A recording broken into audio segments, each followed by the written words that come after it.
Good morning, all of you. Myself Ravi Goswami. I am OT technician. Welcome back to my YouTube channel. आज हम discuss करेंगे COPD क्या होता है, ठीक है ना।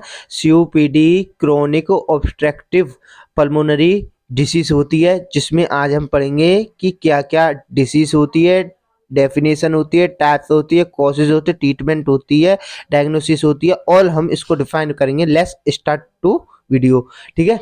COPD is a term that used to describe chronic lungs disease in which air flow is obstructive by एम्पाइसीमा और क्रोनिक ब्रोंकाइटिस। इसमें क्या हो रहा है, COPD एक ऐसा टर्म है जो कि डिस्क्राइब कर रहा है किसको, क्रोनिक लंग्स डिजीज को, ठीक है ना। इसमें क्या हो रहा है, एयर फ्लो ऑब्स्ट्रक्शन हो रहा है, जिसकी वजह से क्या हो रहा है, COPD कॉज हो रहा है। COPD में क्या आता है, कौन कौन सी डिसीज, एक तो एम्पाइसीमा और क्रोनिक ब्रोंकाइटिस, ठीक है ना। हम दूसरा पढ़ते हैं। Emphysema and chronic bronchitis are the most common condition that make up COPD damage to the lungs for COPD can't be reversible. इसमें क्या हो रहा है कि ये जो दोनों मोस्ट कॉमन डिसीज होगी, जब जाके हम COPD का पेशेंट हम कंसेंट कर पाएंगे कि हाँ प्रॉपर से साहब है ये, किस क्या क्या दिक्कत होगी, एक तो एम्पाइसीमा होगी पेशेंट को और ब्रोंकाइटिस होगी। यानी कि ब्रोंकाइटिस हम उसको बोलते हैं जो ब्रोंको ट्यूब्स होती है उसमें इन्फेक्शन की वजह से इन्फ्लामेशन और नैरोबिंग आ जाती है, उसको हम ब्रोंकाइटिस बोलेंगे, क्रोनिक, ठीक है ना। ये क्या है, लॉन्ग टाइम तक चला है, क्रोनिक का मतलब ये होता है, ठीक है। एम्पाइसीमा हम उसको बोलेंगे जो ब्रोंको ट्यूब्स के जो आगे होते हैं, एलुलाई जिसको हम बोलते हैं, उसमें क्या हो रहा है, इन्फेक्शन की वजह से इन्फ्लामेशन, जिसकी वजह से उसका भी जो साइज है वो कॉन्ट्रैक्शन हो गया है, ठीक है ना। इस जब दोनों ही ये प्रॉपर डिसीज कॉज होगी, तब जाके हम पेशेंट को COPD वाला पेशेंट हम बोल सकते हैं, ठीक है। इस डिसीज में क्या हो रही है कि ये रिवर्सिबल कंडीशन हो रही है, रिवर्सिबल यानी कि इसका ट्रीटमेंट तो नहीं है, बट इसका सिम्टम देख के हम ट्रीट भी कर सकते हैं पेशेंट को, ये इसका मतलब ये है COPD में जो मैंने जस्ट अभी एक्सप्लेन किया था कि क्रोनिक ब्रोंकाइटिस और एम्फाइसीमा, ठीक है ना। ये जरूर बहुत मेन मोस्ट कॉमन है कि ये दोनों ही डिसीज होगी तब जाके हम पेशेंट को COPD बोलेंगे, ठीक है। क्या क्या होगी, एम्फाइसीमा होगा और दूसरे नंबर पर क्रोनिक ब्रोंकाइटिस, ठीक है। और मैं इसको और डिफाइन कर दे रहा हूँ अच्छी तरह, जिससे कि इजी वे में आपके समझ में आ जाए, ठीक है। क्रोनिक ब्रोंकाइटिस, ठीक है। क्रोनिक ब्रोंकाइटिस में क्या कंडीशन हो रही है, एक्सक्रेसिव accumulation of mucus airway blockage by secretion. इसमें क्या होगा, एक्यूमुलेशन होगा किसका, एक्सक्रेसिव लेवल का, यानी इंक्रीज द लेवल, ठीक है। किसका हो रहा है, म्यूकस का, और किसमें, एयरवे में, जिसकी वजह से क्या हो जाएगा, ब्लॉकेज एयरवे, जिसकी वजह से प्रॉपर ब्रीथिंग साइकिल नहीं हो पाएगी, ठीक है। और एम्फाइसीमा में हम देख लेते हैं, destruction of alveoli due to elastolytes impaired gas exchange. इसका मतलब ये है कि एल्यूलाई के स्ट्रक्चर के अंदर क्या घटना हो रही है कि ये जो इलास्टिसिटी खो देगा, किसके अंदर, एलुलाई के जो स्ट्रक्चर के अंदर इलास्टिसिटी खो देगा, जिसकी वजह से इम्पेयर्ड हो जाएगा, जिसके कारण गैस एक्सचेंज नहीं हो सकता, ठीक है ना। जिसकी वजह से पेशेंट को क्या हो जाएगा, हाइपोक्सीमिया। हाइपोक्सिया में क्या होता है कि इंक्रीज द लेवल CO2 और डिक्रीज द लेवल O2। इस कंडीशन यानी कि ब्रोंकाइटिस में भी ये कंडीशन हो जाएगी और एम्पाइसीमा में भी ये कंडीशन देखने को मिलेगी पेशेंट को, ठीक। व्हाट हैपेंस इन COPD के अंदर क्या क्या होगा, लंग्स के अंदर, ठीक है, ये हम पढ़ेंगे। तो the air sac loss their elasticity, यानी कि इलास्टिसिटी का लॉस होगा सैक के अंदर, ठीक है। The walls of many air sac destroy, यानी कि जो वॉल्स होंगे वो डिस्ट्रॉय हो जाएंगे किसके अंदर, एयर सैक के अंदर, ठीक है। The walls of the airway because thick and inflamed, ठीक है, इन्फ्लामेशन हो जाएगा और थिकनेस आ जाएगी, ठीक है, नैरोविंग जिसको हम बोलते हैं, ठीक है।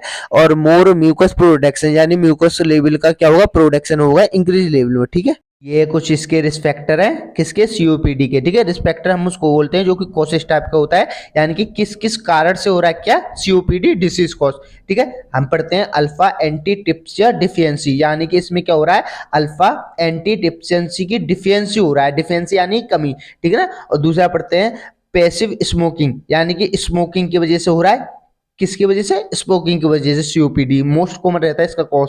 ठीक है, फैमिली स्टोरी आप लोगों ने देखा होगा कि डायग्नोसिस में हम टेस्ट करते हैं फैमिली स्टोरी। अब भाई फैमिली स्टोरी हम क्यों लेंगे? ऐसा भी तो हो सकता है कि मदर टू चाइल्ड में आ जाता है, या फादर को हो, या नाना नानी उसके किसी अदर पर्सन को हो, उस द्वारा, यानी कि जो स्टोरी टू स्टोरी चली आ रही है बीमारी उस वजह से हो। ठीक है ना।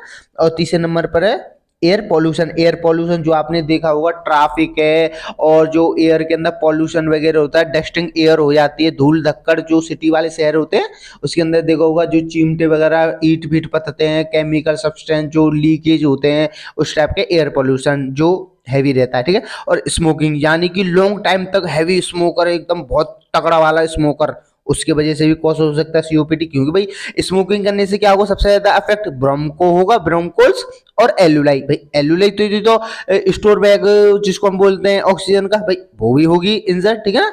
और एक्यूपेशन यानी कि जो पेशेंट है उसको एक्यूपेशन हो जाएगी, जिसकी वजह से भी सीओपीडी कॉज होगी। ठीक है। ये कुछ इसकी पैथोफिथोलॉजी है। पैथोफिथोलॉजी का मतलब ये होता है कि किसके वजह से ये बॉडी के अंदर एंटर करेगा, सीओपीडी कॉज करेगा। ठीक है ना।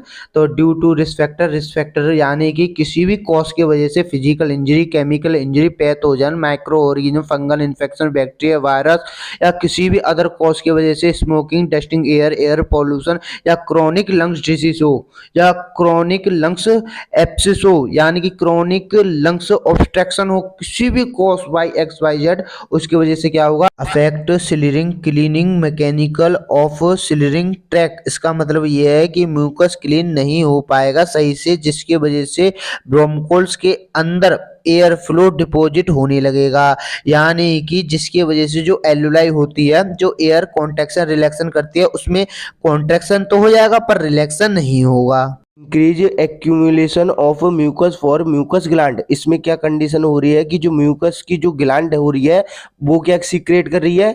इंक्रीज कर रही है म्यूकस को। ठीक है ना। जब वो उसका लेवल जब इंक्रीज होएगा तो क्या होगा? प्रोड्यूस टू इरिटेशन, यानी पेशेंट को फिर इरिटेशन होने लगा। भाई भाई किसकी वजह से इरिटेशन हो रहा है? जो म्यूकस जो ग्लैंड है सीओपीडी में क्या कर रही है? इंक्रीज लेवल कर रही है, किसका? म्यूकस का। ठीक है। जब अधिक मात्रा में म्यूकस लेवल जब सीक्रेट होगा तो पेशेंट को इरिटेशन होगा ऑब्वियसली। ठीक है ना। फिर उसके बाद क्या होगा? डैमेज टू लंग्स, यानी फिर होले डैमेज लंग्स होने लगेंगे, जिसके सेल टिश्यू होते हैं वो डेथ होने लगेंगे। ठीक है। फिर और ज्यादा पस का कलेक्शन होगा। हम ट्रीटमेंट में पढ़ लेते हैं। ट्रीटमेंट में जो मोस्ट कॉमन रहता है ब्रोंको डायलेटर हम देंगे मेडिसिन में। ठीक है। ब्रोंको डायलेटर हम इसलिए देते हैं पेशेंट को, जो ब्रोंको जो ट्यूब्स है वो क्या हो रहा है? डायलेट हो चुका है, यानी कि इन्फेक्शन की वजह से इन्फ्लामेशन और नेरोबिंग आ गई है, जिसकी वजह से वो क्या हो गया? कॉन्ट्रैक्शन हो गया, जिसके लिए हम जो ब्रोंको डायलेटर ही हम मेडिसिन हम यूज करेंगे उसके लिए, जो कि अधिक मात्रा में जो म्यूकस सीक्रेट हो रहा है उसमें रिलीफ मिले पेशेंट को। ठीक है। और बीटा 2 एगोनिस्ट हम देंगे पेशेंट को, इसके साथ हम चला सकते हैं। ठीक है ना। और एंटीकोलिक जिस भी हम दे सकते हैं। कॉर्टिकोस्टेरॉइड देंगे। भाई कॉर्टिकोस्टेरॉइड हम क्यों देते हैं पेशेंट को?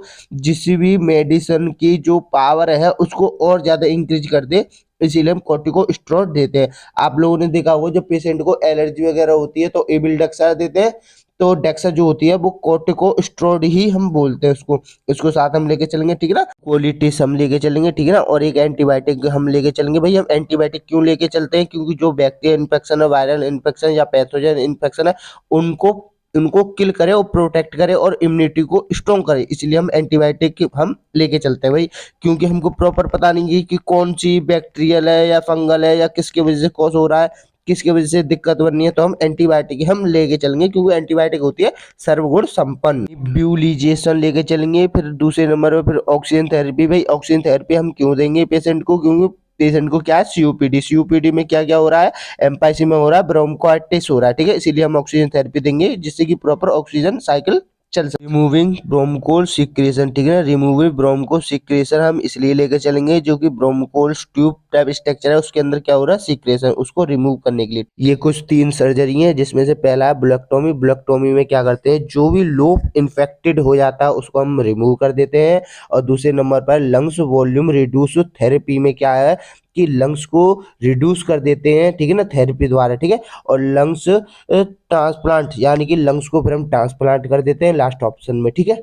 ये इसके कुछ कॉम्प्लिकेशन होते हैं। कॉम्प्लिकेशन का मतलब ये है कि क्या क्या दिक्कत हो सकती है, ठीक है। नंबर पहला हाइपोक्सिया। भाई आप लोगों को तो पता होगा कि हाइपोक्सिया क्यों होता है। भाई हाइपोक्सिया जो होता है, जिसमें क्या कंडीशन हो रही है कि ऑक्सीजन लेवल डिक्रीज हो रही है, CO2 इंक्रीज हो रही है, उसको हम बोलते हैं हाइपोक्सिया।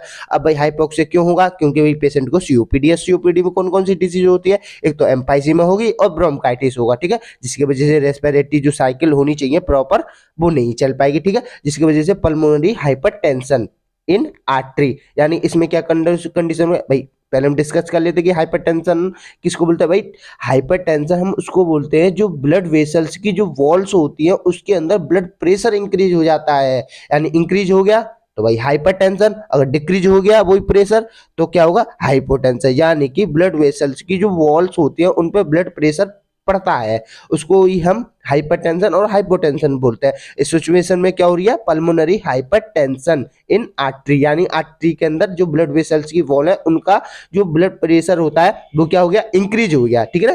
फिर उसके बाद में right side of heart have to do more work, यानी बहुत ज्यादा फंक्शन करने पड़ेगा राइट साइड, हार्ट को कुछ ज्यादा फंक्शन करना पड़ेगा। भाई आप लोग जानते होंगे कि हार्ट के अंदर 4 चैम्बर होते हैं, एक तो राइट एट्रियम और वेंट्रिकल और लेफ्ट एट्रियम और वेंट्रिकल, जिसमें से क्या होगा कि जो राइट एट्रियम वेंट्रिकल को इसलिए ज्यादा फंक्शन करना पड़ेगा क्योंकि जो पल्मोनरी आर्टरी होती है वो वहीं पर प्रेजेंट होती है, ठीक है ना, जिसकी वजह से क्या क्या कंडीशन हो रही है, लेट्स राइट वेंट्रिकल हाइपरट्रॉफी। भाई राइट साइड क्या देखने को मिल रहा है, हाइपरट्रॉफी, ठीक है, जिसकी वजह से क्या क्या कॉज हो रहा है, failure of heart right side. यानी कि राइट साइड पे क्यों फेल होगा, जब हम किसी चीज पे ज्यादा प्रेशर ज्यादा फोर्स करेंगे कुछ ना कुछ या तो बेकार हो जाएगा या फिर प्लग हो जाएगा। जैसे कि आप लोग जानते होंगे कि भाई हार्ट की जो लेयर होती है एपिकार्डियम मायोकार्डियम एंडोकार्डियम होती है, ये एक ऐसी लेयर होती है कि एक बार डैमेज हो गई तो वो एकदम खराब ही हो जाएगी, इसको रिमूव नहीं होती है, ठीक है ना। ये कंडीशन इसमें होती है जिससे कि ज्यादा फोर्स पड़ने से कोई वेन्स या आर्टरी या आर्ट्यूल्स प्लग हो जाएगी तो उसकी वजह से हार्ट फेलियर भी हो सकता है, ठीक है ना। इसमें मैं सीओपीडी अच्छी तरीके से एक्सप्लेन और अच्छी तरीके से कर दे रहा हूँ, जिसकी वजह से 2 डिसीज जो मैं हर बार मैं नाम लेता हूँ, क्रोनिक ब्रोंकाइटिस और एम्फाइसीमा का, ठीक है, उसमें क्या कंडीशन हो रही है डायग्राम सहित तो आप बड़ी तरीके से एक्सप्लेन करता हूँ, ठीक है ना। क्रोनिक ब्रोंकाइटिस में क्या कंडीशन हो रही है, एक तो देखो नॉर्मल ब्रोंकोल्स का स्ट्रक्चर है और ब्रोंकाइटिस का स्ट्रक्चर। ब्रोंकाइटिस का जो स्ट्रक्चर है उसमें क्या हो रहा है, इन्फ्लामेशन और एक्सक्रीशन म्यूकस का सिक्रेशन हो रहा है, ठीक है ना।